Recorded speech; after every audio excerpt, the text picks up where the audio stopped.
Hi, my name's Dr. Nikki Stamp and I'm a cardiothoracic surgeon. I'm lucky enough to work on hearts every single day, and I think that they're fascinating and wonderful things.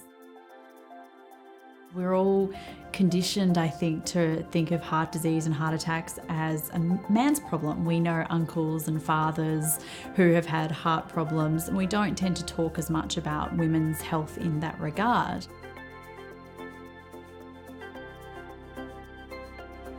There hasn't been, until recently, a lot of research into women's heart disease. So even healthcare professionals like doctors and nurses are still catching up when it comes to working out how women's hearts are different and how they need to be looked after.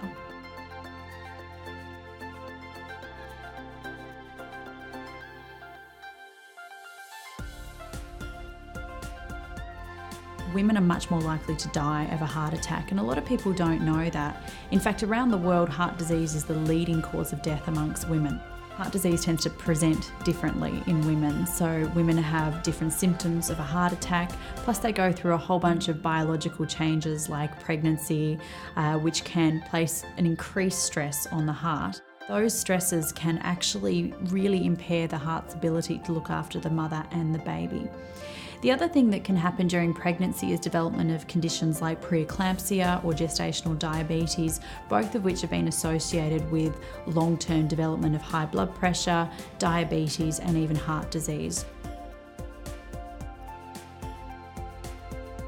If you are at risk for those things, if you have those things during your pregnancy, it's absolutely vital to maintain contact with your doctor and keep your heart health under close surveillance.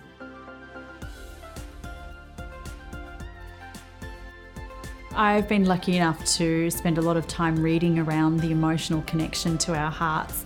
I've just written a new book called Can You Die of a Broken Heart? And it was fascinating to learn how intimately our brains, our emotions are connected to our hearts.